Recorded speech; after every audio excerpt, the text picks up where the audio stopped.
Okay, what's going on, everybody? My name is Mangg, and today we're going to be taking a look at the Gloomhaven video game. I was going to say app, but that's not really accurate, is it? It's the video game version of Gloomhaven, which is, if I recall, currently the #1 rated board game on Board Game Geek. So it's a pretty big deal. It's a pretty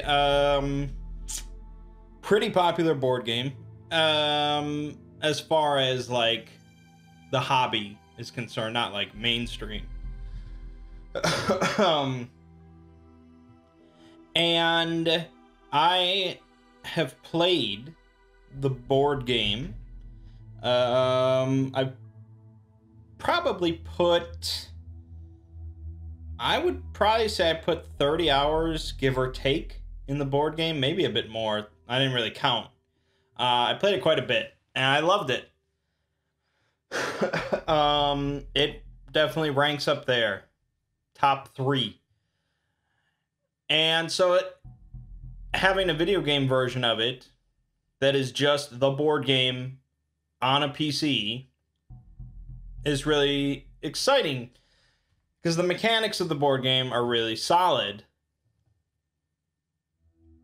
The only real issue with the board game is all of the setup and bookkeeping, different logistics with cards and tiles and blah blah blah. So taking away all the bad stuff and just keeping the good fun stuff theoretically is a big win. So this came out with early access not a few days ago,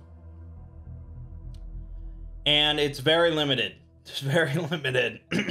They have the basic foundation here, you know, combat and going through different rooms and stuff like that, but they have a long way to go. They have a lot more characters, enemies, bosses to put in. They have like the full actual campaign from the board game to put in. Right now it's just like a randomized rogue-like mode. They have no multiplayer, and they don't even have a tutorial, which means if you don't know how to play, well, the game is not going to tell you. There's a pop-up at the start that's like, if you don't know how to play, check out these YouTube videos. So yeah, they are working on it. I'm sure it's a bit of a priority, but I do mostly know how to play. I haven't played in probably 6 months, maybe 8 months, but it'll come back to me. So we're gonna give it a try, show it off. I would say right now, probably you're much better off just buying the board game. It's pretty expensive as far as board games go. You can probably get it for 100 with a deal, maybe 120 normally. I don't really remember. It's up there. It's triple digits usually. But all right, let's check out the adventure. So right now they have 4 classes or 4 characters. They have the Brute, the Craigheart, the Spellweaver, and the Tinkerer, I think. I don't know if we can swap out these characters. I don't know if we... Oh, hold on. Change party. Right. So right now you have to do 2. And I believe in the board game there's actually no rules, or maybe there is a rule, I don't remember, for just controlling a single character. There are some special scenarios where you just have one single character. But usually, if you're playing solo, I think you are controlling 2. So, we'll be doing 2. It's odd that they don't just have it like you can just pick the character. I assume like every combo is here, but gosh. When I started on the board game, I picked the Mind Thief, who I thought was really badass. I was a big fan of the Mind Thief. That's not available yet. Not just yet. So I'm not really sure. I don't think I'm really familiar with much of these, except the Scoundrel. I think let's go Scoundrel Brute. We'll try that. No, actually, I do know the Spellweaver. So how about Spellweaver Brute? Which is this. Okay. So, throughout the game, I'm just going to be speaking in terms of the board game, and you can just probably apply it to the video game, unless something is radically different, but I don't think there is. So throughout the game, you get gold from completing missions and finding treasure, selling things, blah, blah, blah. And you spend that gold in a number of ways, but mostly to buy gear. So the Brute starts with the Boots of Striding,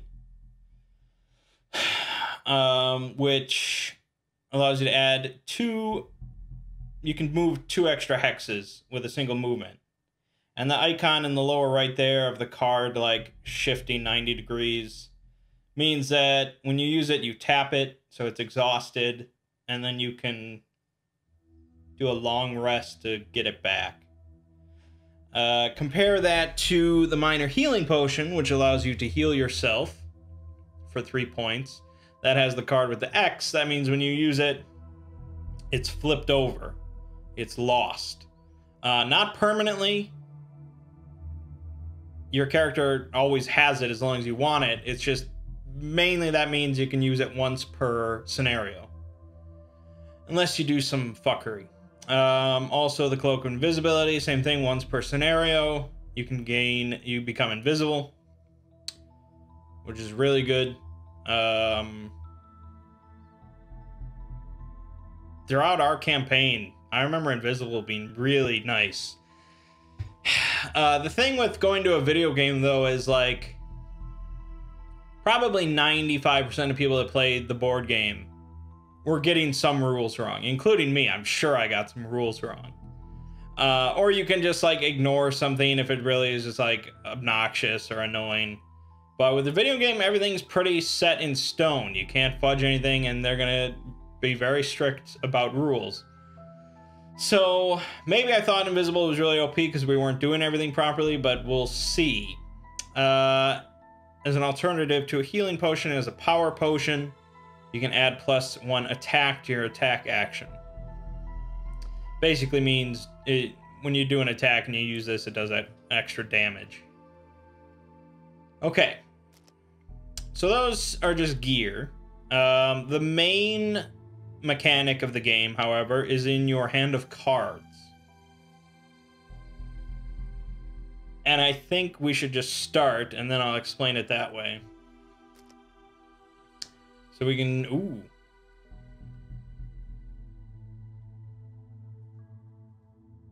Okay. 25% less enemies. Here's start each scenario. +2 blesses in their deck. Holy shit. That's really good. Okay, we'll just play on normal. It is pretty hard. Gloomhaven's not like a carefree, easy board game. Welcome, mercenaries. While drinking at the Wayward Inn, you overhear snippets of conversation between 2 town militia. Apparently, a local bandit commander has come into possession of a number of heretical texts and has begun researching necromancy. You are well aware that magical research often requires a handy supply of gold, and after asking around, you discover that his hideout's whereabouts. Obviously, you are unprepared to assault his base just yet, so you prepare to leave Wayward and head off to raid some local crypts in search of knowledge and some better equipment. Okay. So we have 3 different places we can go to. with 3 different difficulties. Okay. That's 3 scenarios long. This is 1 scenario long. This is 2 scenarios long, but you can see the reward is exponential. I mean, this is really like the worst. But maybe we're supposed to start with this. Let's just start. Start with something simple so I can explain all the rules.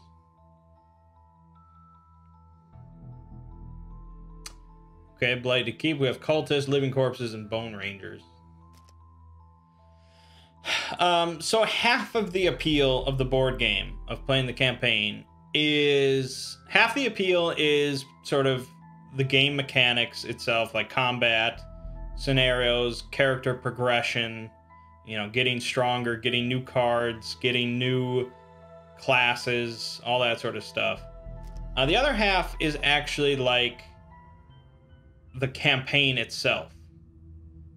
You know, the story that really evolves, and all the branching choices you have, all the different little events that crop up. You definitely get to make some choices, which is really cool. Significant choices too. It's pretty sweet.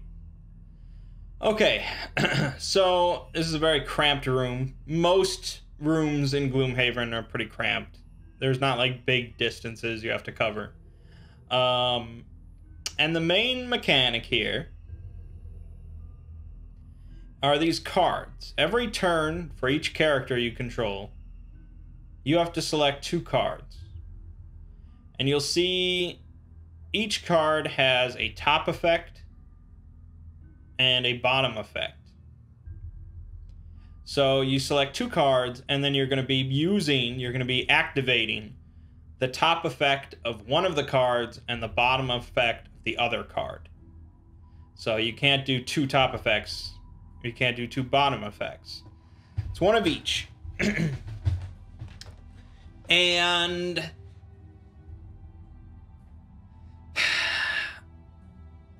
let's, I guess, break some things down here then.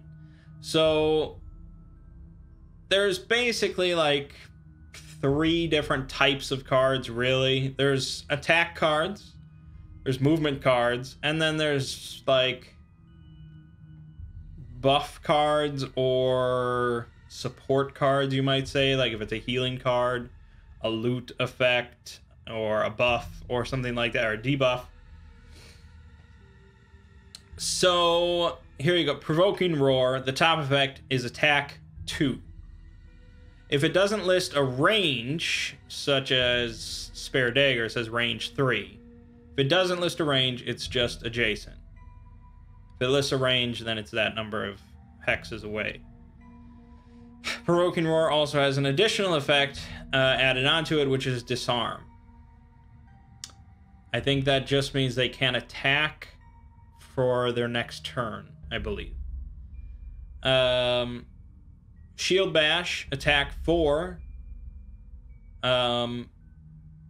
So a heftier attack. With a stun effect, which means they can't attack or move their next turn, I believe. They can't do anything. I think they have to do like a short rest. Also, whenever you play this card, you get 2 XP, which is... I don't know if it's the only way you get XP or the main way you get XP. There's probably other ways to get XP. So whenever you play this card, you get 2 XP, which sounds awesome. Just keep playing it. Aha. Except, after you play a card, it goes into your discard. Unless it has a special... I don't even know if they'll like... No, you can't even like click on it to give you more info.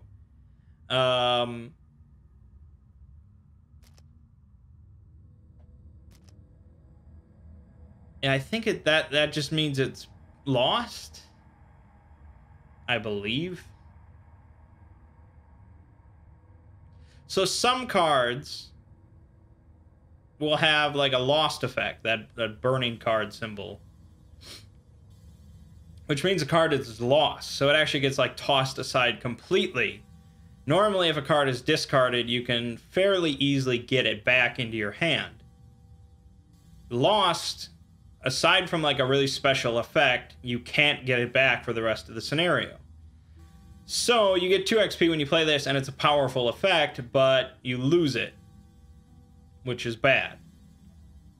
It's bad for multiple reasons, which I'll get into. The bottom effect of this is Shield 1, which I think is a temporary effect, where you just absorb 1 damage until your next turn. Eye for an eye, retaliate 2. So whenever you get hit, you will retaliate for 2 damage to your attacker. That lasts a round.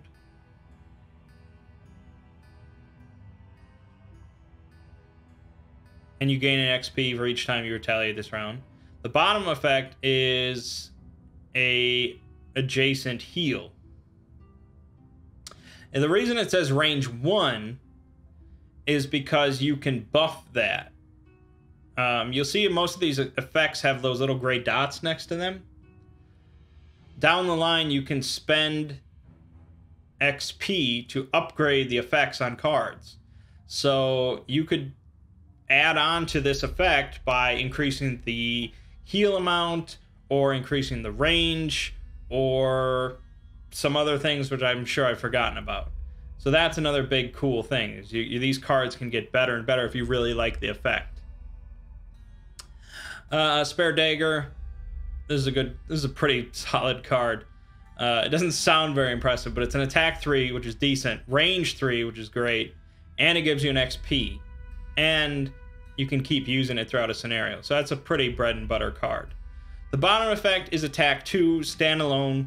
That's it. But there aren't many bottom effects that are actually attacks. Normally, bottom effects are like buffs, heals, moves, mostly moves. So to have an attack effect on the bottom is really good if you don't need to move anywhere and you just want to pummel somebody. So you could do a shield bash and the spare dagger to do 2 attacks in 1 turn. Warding strength, attack 3, push 2, so this will push a target 2 tiles away. You can push them into traps, you can push them into range of something else, you can push them out of range of something else. All sorts of fun stuff you can do with pushes and pulls. The bottom effect, it sort of lasts for a while. It lasts until it's completed, so until you've taken 6 attacks. And for each one of those attacks, you get shield 1, and for 3 of those attacks, you get an XP point. After that, it's lost. Leaping Cleave, it's a very small AoE, 2 tiles, but you get an XP, you can reuse it. It's attack 3, which is solid. Bottom 3 is a move. It's a jump, so you can jump over like pits, or you can jump over traps, or you can jump over enemies. Jump's pretty good. And you have that wind symbol down there. There are 4 different... I think there's more than that, isn't there? Maybe there's like 6. I think there might be 6. There's 6 different elements. I think there's fire, water, wind, earth, light, dark. Unless I'm going crazy, but I think that's what it is. So these 6 elements need to be like activated during a scenario. And so whenever you see one of those round elemental symbols there, that primes, that activates an air. And then that air element can be used by a different card. So I'm sure if we go over to my... Right, here. So, like Freezing Nova for the Spellweaver. This card, the top effect, does an attack 2, targets all adjacent enemies, and it will immobilize them. You know, it's like Frost Nova. But if there is an ice element that has been activated, that has been produced by some other card, she can spend that ice element to do an additional +1 attack. So that's basically all elements are. Some cards produce them, other cards consume them. Enemies can also produce them and consume them. So you might create an element just haphazardly. You don't even have any intentions of doing anything with it, but then you realize an enemy can use that air element to really fuck you over. But vice versa, they can make stuff and then you can abuse it as well. Overwhelming Assault, attack 6. This is just a big one-time hit that gives you 2 XP. Attack 6 is huge. For reference, these numbers up here are health. So you got 3 health, 3 health, 5 health, 4 health. And these are not final numbers. They're going to be modified by the attack deck. So it's a randomized card deck. And you can see over on the... How did I view that? Okay, there you go. So on the right-hand side here, the attack modifiers. So there's a deck of cards. It starts out very standard for each character, for each class. But you can spend XP to modify your attack deck. So you can take out bad effects, you can put in more good effects and stuff like that. So the standard deck here has 1 card that is just an auto miss. You fail. 1 that gives a -2 attack, 1 that is -1 attack, or I mean a bunch that are -1 attack, a bunch that are just 0, +1, 1 that gives you +2 attack, which is great, and then 3 that gives ×2. So it doubles your attack strength for that attack, which is massive. Those are the blesses, which are very good. Yeah, I think that the rest is pretty standard. This is loot 1, so I think that's what this is, I assume. There's occasionally you find gold, treasure, stuff like that. Enemies drop gold when they die. You have to use a loot action to pick it up. You can't just walk over it or anything like that. Also, I know, we're going to get to the actual combat soon. It's not a simple game, I'll say that. But once you get going, it's good. Also, each card, if you don't need or want the specific written effects that are on the card, you can always use a card for the standard effect, which for the top part is just a 2 attack, straight up, and for the bottom effect is 2 move, straight up. So you might need to move,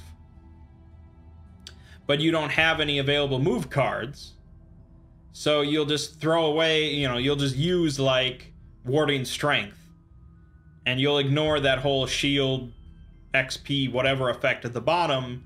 You'll just use it as a 2 move instead, which also prevents it from being lost, so that's good. Okay, so let's get into things. We've got some beefy dudes over there. I think we shall start with this Leaping Cleave, which is, the leaping part is on the bottom, the cleave part is on the top. So you can't use it as a leaping cleave, but we want that top effect so we can hit 2 targets at once. So we need to move 2 spaces.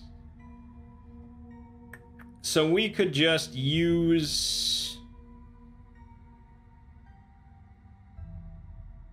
We probably don't need to loot anything immediately, so we're going to use the move... Actually, maybe I want to throw away something lamer. Let's go with eye for an eye. We'll use that as a 2 move, and then Leaping Cleave. Also, you might be wondering, maybe not, about the numbers in the middle of each card, and listed here on the left. Those are initiative numbers. So, when you have your card selected, whichever one has the lowest number becomes that character's initiative for the round. So 18 is the lowest, so the Brute's initiative for this round is 18.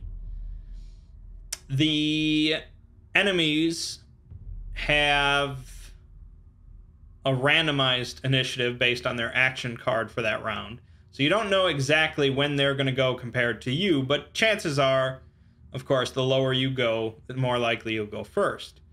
Now, since I'm playing solo, I know exactly what initiative the Spellweaver is going to have because I'm going to be picking her cards.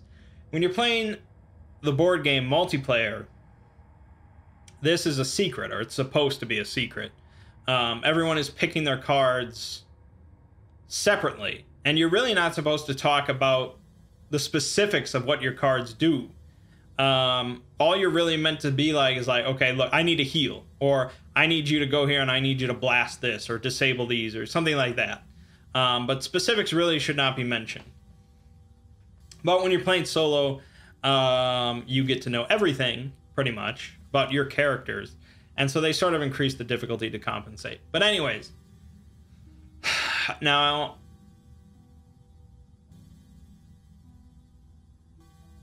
the Spellweaver has a very special card here, Reviving Ether, which lets you recover all of your lost cards. It's a very rare effect and very powerful. It's like a core card that a Spellweaver really never gives up. So that's pretty good. But we want to hit multiple targets. So we want to go with this Fire Orb, which will let us hit 3 of them.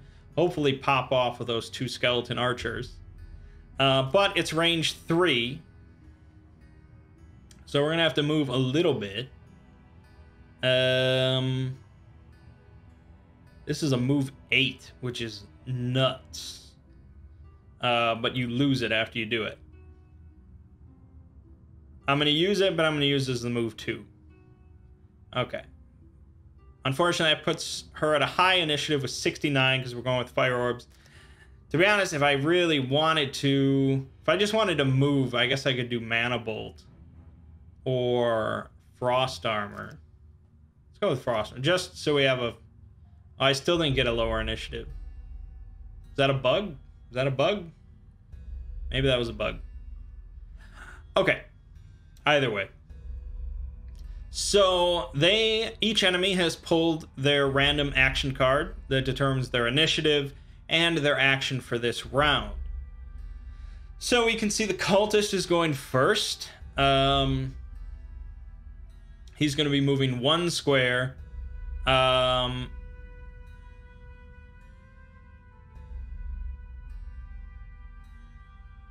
not really sure what this means. On death, attack 3. I don't know. I guess we'll see. The Bone Rangers are going after the Brute. They are moving 2 spaces, then attacking for 3 at range 2. So they're going to try to get in range. That's a short range for an archer. But that's a painful attack.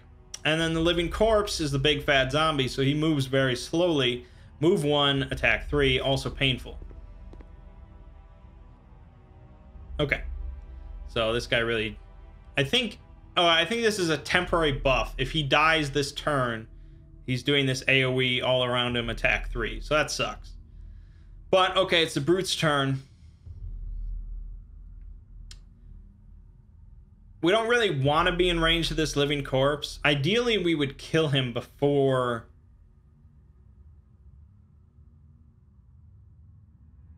he gets to go. But, since the Spellweaver... I don't see how this is not a bug.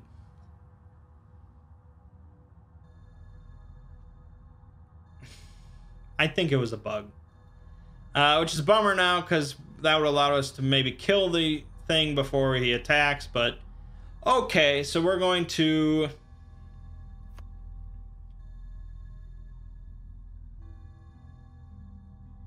There we go. We're going to move here.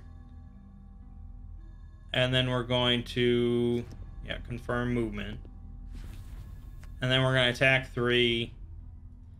And we're going to roll the dice. We might just get a miss and nothing happens. Or we might get double damage, and that's great.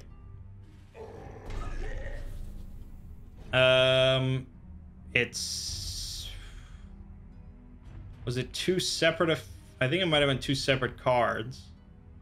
I know people were complaining about this in like the reviews and stuff, that there's no combat log, which is really lame because that happened very quickly and it barely tells you. But I think it got +1 damage for the living corpse and -1 damage for the cultist. Okay, that was the brute's turn. Okay, so the brute just got shot for 4. Now, I could just take the 4 damage. He has 12 health. He could take it. Or I can burn one of my available cards, which means it's lost. It's not discarded. It's lost, which sucks. Or you can lose 2 discarded cards, which doesn't, immediately affect you. You don't lose any of your cards that you can still play right now. But in the grand scheme of things, you're losing 2 cards instead of 1. So obviously, taking the damage is the best because you don't lose any of your cards. But you only have a limited amount of health. Oftentimes, you will be taking more damage than you have health. So, in a lot of ways, your card selection does sort of comprise your health pool. But there's a trick to that. There's another downside we'll see in a little bit. So I'm just going to take the 4 damage because I can take it. That time it only hit me for 2. We'll take it. That hit me for 4. So I might want to burn one now because that's a big hit.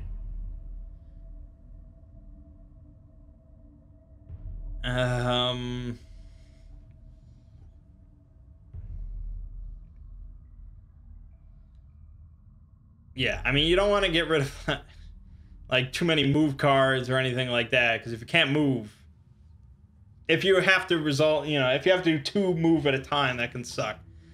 Let's get rid of warding strength, I guess. It sucks, but that's the game. Okay, finally. We're going to do 2 move.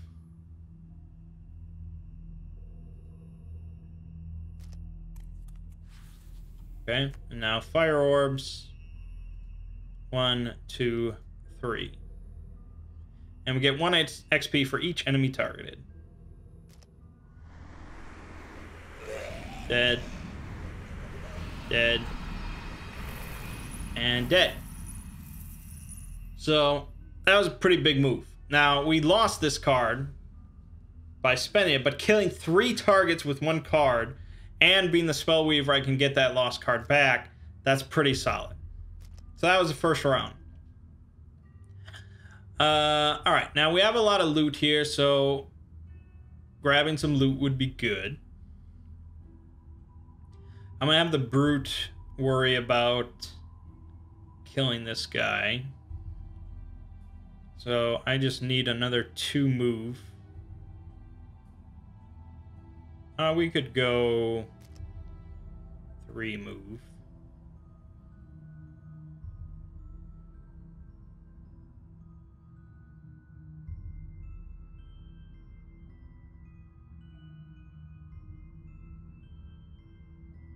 I want the brute to go first.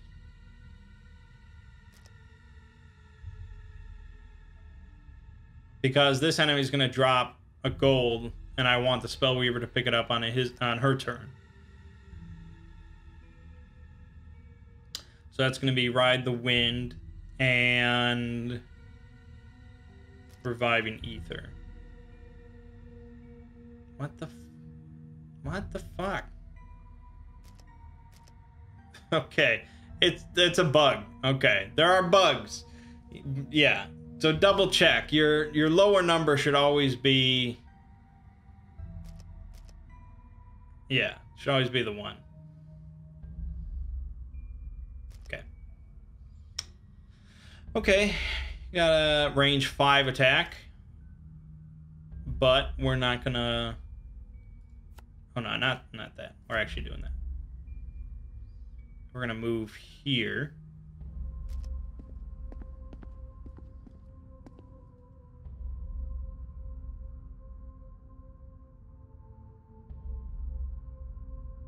Oh, yeah, I could move further, but no, we're not gonna do that.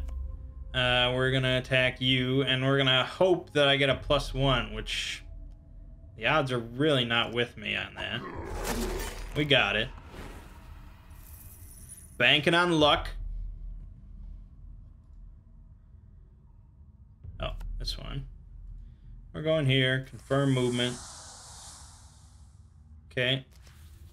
And we're gonna loot 1, which means looting everything adjacent to you. There are some cards, I think maybe the Scoundrel has cards with like loot 2 or 3 or something like that, but there you have it. Okay. So, nothing happens until we go through the door to the next room, but there is a time limit. You're always under a deadline because you have these rests. So a short rest, you lose one of your discarded cards at random, but you get back all your other discarded cards. So you get a bunch of discarded cards back. That's great. You can use them again. But you lose one at random, which is partly bad because you could lose a really nice card that you didn't want to lose. Also, this is sort of the other deadline mechanic, because at some point you're going to just run out of usable cards. You won't be able to really do anything, and you'll eventually just die. Because I think if it's your turn and you only have like one card available, you just die. So you're under a time limit because of the short rest and the health mechanic and stuff. You can do a long rest, which lets you choose which card you want to lose. Also lets you heal for 2, and lets you refresh any of your item cards that you've used. So a long rest is pretty good, but it takes your whole turn. The short rest is just like,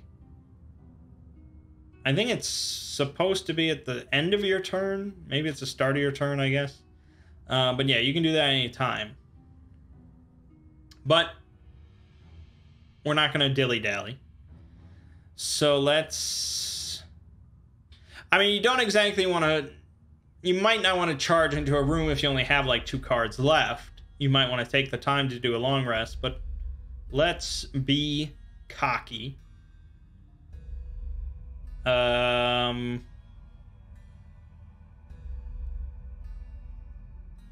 Let's do overwhelming assault.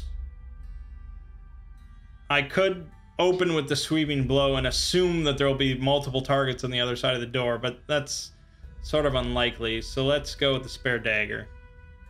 And let's set that properly. There we go. And we could use this potion.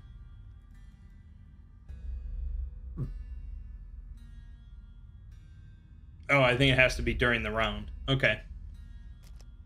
Spellweaver. Let's get the move 4. And let's just get... We don't have an element. The elements fade automatically every round if they're not used. But if we had any element, any of the 6, we could use it to add +1 attack to this mana bolt and give us an XP, which is pretty nice. This is like a bread and butter spell. Let's go with Flame Strike. Once again, set that properly. Okay. Also, there's a trap here. If you step on it, it does 2 damage. And, you know, it's visible. Your chances are you're not going to move onto it, but you can push enemies onto it. You can pull enemies onto it. You could get pushed onto it. Also, sometimes the route through a room will be blocked by traps, and you'll either have to like jump over them or deal with them in some other way, usually by getting enemies on them. But we can just avoid this one. All right. There we go. Okay, we have 5 enemies in this room. A bunch of Bone Rangers, which we're familiar with, which could hurt plenty. And also 1 Cultist Elite. So every I believe, yeah, every enemy has an elite version, which just is stronger in every way. Most every way. I don't think they get their own decks, but maybe. Also, there's a box sitting here which we could loot that has a treasure item in it, which is nice. So the choice then is, do I damage the cultist elite, or do I just try and kill one of the Bone Rangers? I think the answer is probably kill one of the Bone Rangers.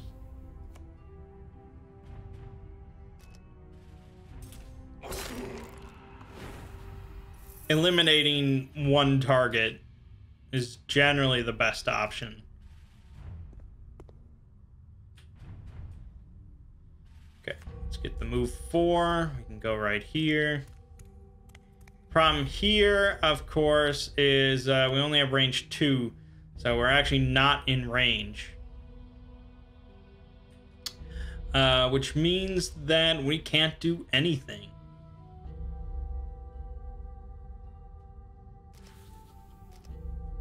Bummer. You know, you discard that card and that's that. I'm gonna take the 2 damage, and we're gonna end the round. Okay, so I could do the short rest, but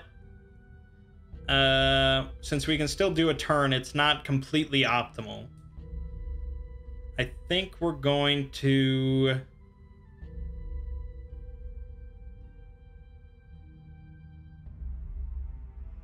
probably going to use this shield bash.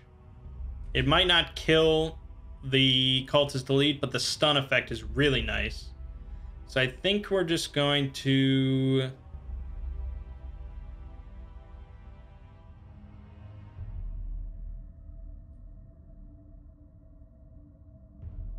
I think we're going to sweeping blow shield bash.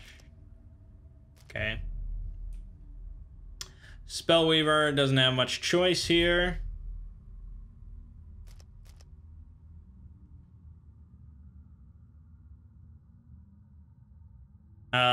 I might actually heal the Brute for 4. I lose the card, but that's not that big of a deal.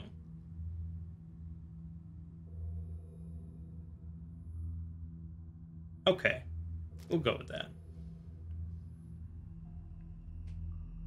So the cultist elite is moving 1, attacking for 2, and then healing for 1, which is really full turn. Bone Rangers are doing 2 attacks each at range 3, which could be rough, but there's no movement involved in their turn, which means if there's no enemy within range 3, they do nothing, which is really good. And it's nice that you get to see exactly what they're going to do at the start of the round. I mean, after you pick your cards. Okay, so let's heal the Brute. We lose the card, but it's fine. Now, I did generate a light element. And in a perfect world, I could then use that light element as part of this mana bolt. But this a single character cannot create and consume an element on their turn. If it was the Brute, he could consume the light element on his turn, but as one character, you cannot do it yourself. That's alright, we'll just smack him. +1, 3 damage, which means the Brute's turn should kill the cultist elite. Now, we don't want to get within 3, so I think we're just going to be... just do this. And then this. Got him.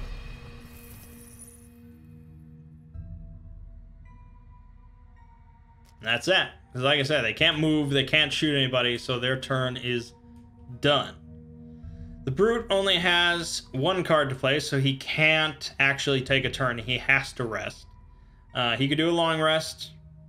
He gets to pick a card to lose. And he gets the heal too.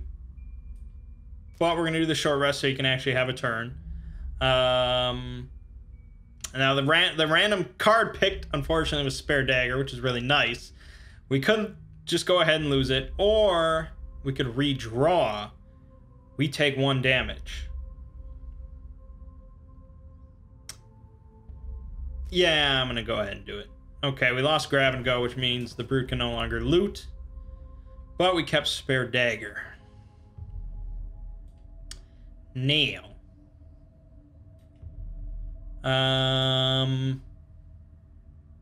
Trample would be pretty solid. I think we're going to go Sweeping Blow, Trample.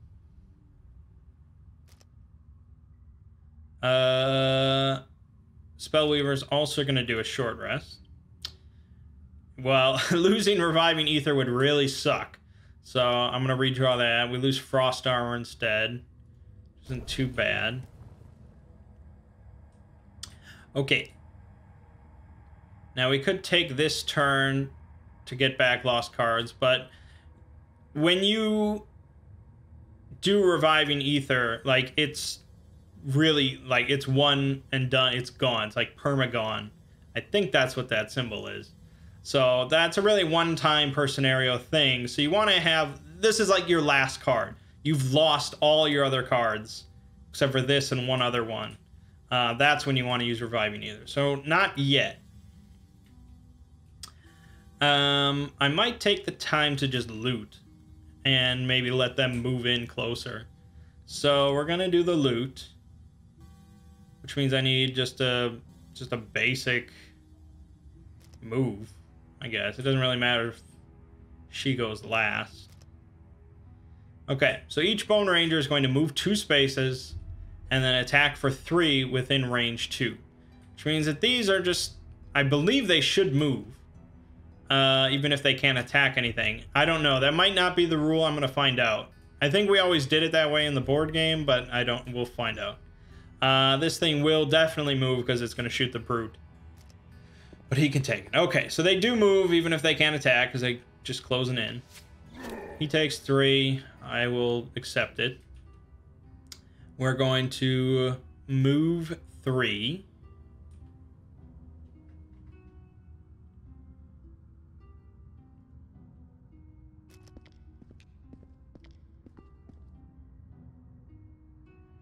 And then we're attacking for 3.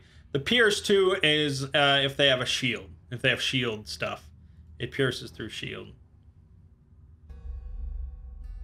Oh, no, I don't want to push them. Oh, skip that. There we go. Alright, so we got really unlucky. We got -2 for the random roll.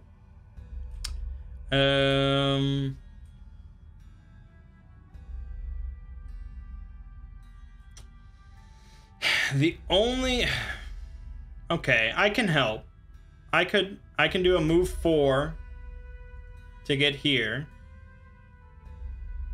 And then, like I said, you can always use the top part of a card for an attack 2. So you always have an attack 2 on hand. So hopefully that's enough. It was not. So we got unlucky this time with rolls. I should have used that power potion. I fucked up. I forget about those. Okay.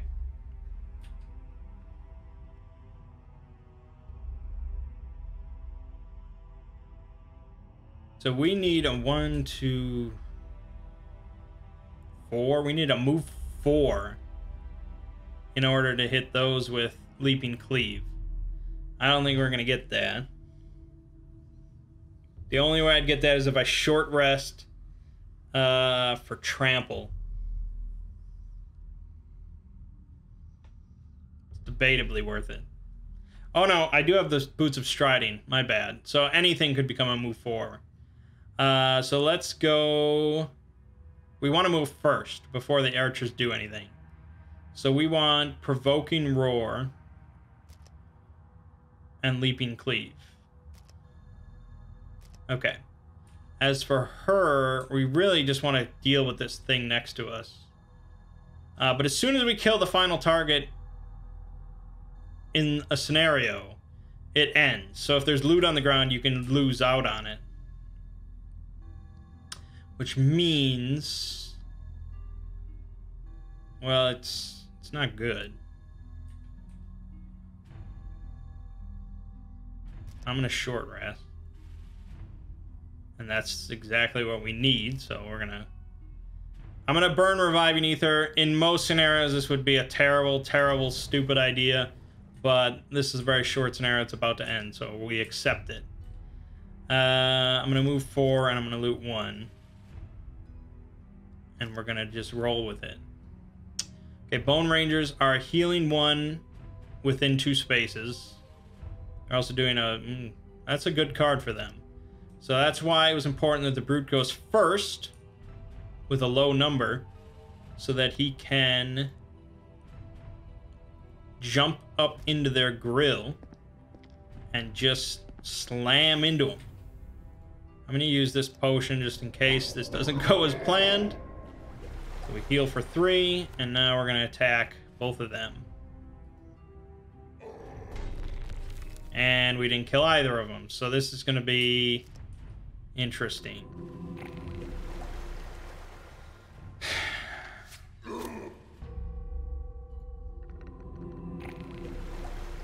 So it was basically a wasted turn that also involved me taking a bunch of damage. It's like the worst case scenario. So I could end up being majorly screwed because I threw away the loot. And in fact, maybe I want to go for Impaling Eruption. Just to try and kill those. Range 4. Unfortunately, I'd be a little short.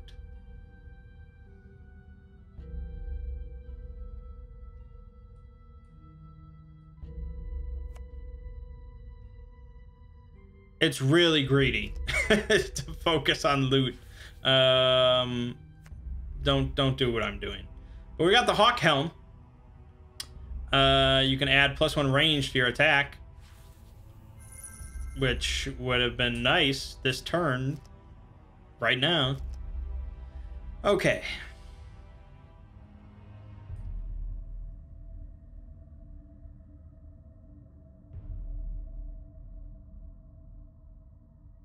I think we go Spare Dagger. Eye for an eye. And for here, we're gonna just... yeah. We're just doing basic work, I guess. And we get to go first, which is all good. So we're gonna do 2 movement to get here. Flame Strike. Hopefully we don't get screwed here. Alright, and we got a little screwed, but it was good enough. Okay, the Brute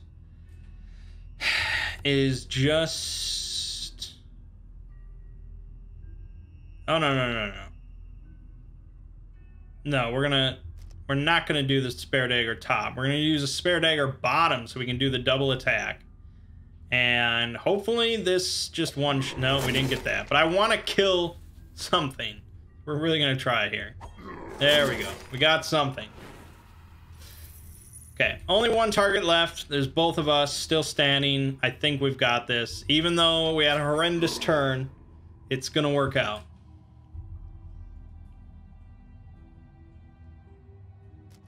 Okay. So we have to do a short rest. We lose Trample, which is not great, but we have Overwhelming Assault, and we're going to use it. So, before a scenario ends, you really want to use as many XP cards as possible, because it's the main way you get XP. So, I don't think we don't have any bottom card that gives XP, but we definitely want to make sure we get Overwhelming Assault in.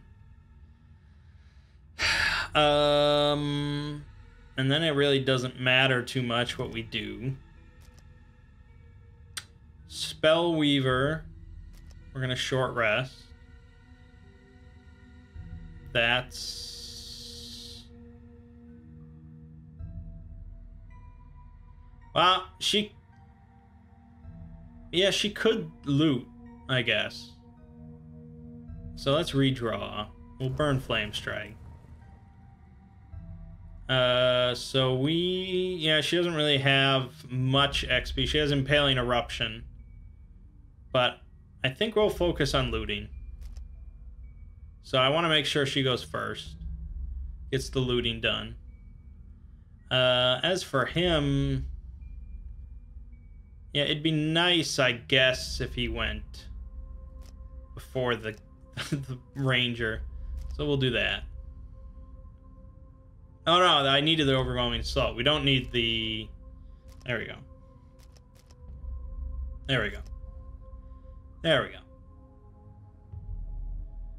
Okay. Just about done here. So we're just moving here. So then we can loot these 2 pieces of money. Good, good, good. And then he is doing a basic move here. And the big fuck you overwhelming assault that could auto miss. Did not auto miss. You are dead. And Brute's turn. End round. And that ends the scenario because everything's dead. Yeah, there's all sorts of objectives in different scenarios. Like, there's some crazy shit you have to do sometimes. It's not often that it's just kill everything.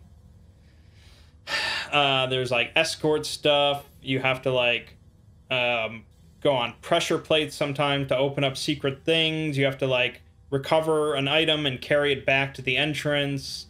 You have to kill specific targets. There's just so much crazy stuff. Okay. We got 16 gold, which is really solid for the first scenario. And that was it. So we have 16 gold. Can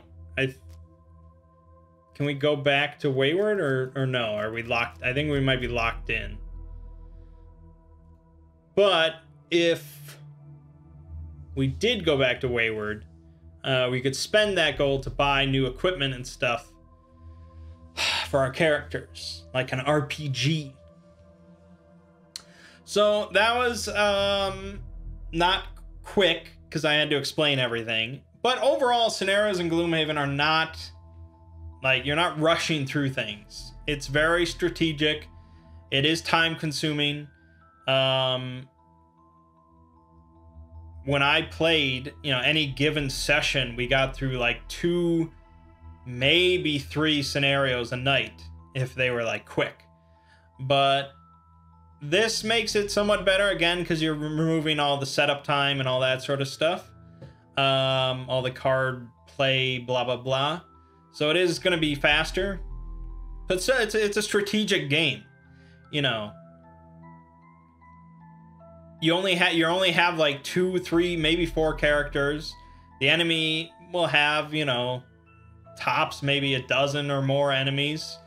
So it's not like huge amount of interactions, but every turn is so important. So yeah, this seems to be a very solid foundation for them to build off of. There's some bugs here that I've noticed, and they don't have the Mind Thief yet, which is a bummer. And once they introduce the actual campaign mode with multiplayer, it's going to be really freaking good. And I know that for a fact because the board game is really freaking good. So I can't really recommend this exactly yet. It's hard to say. I mean, I haven't done much. I don't know how much is here. From what I hear, not a huge amount.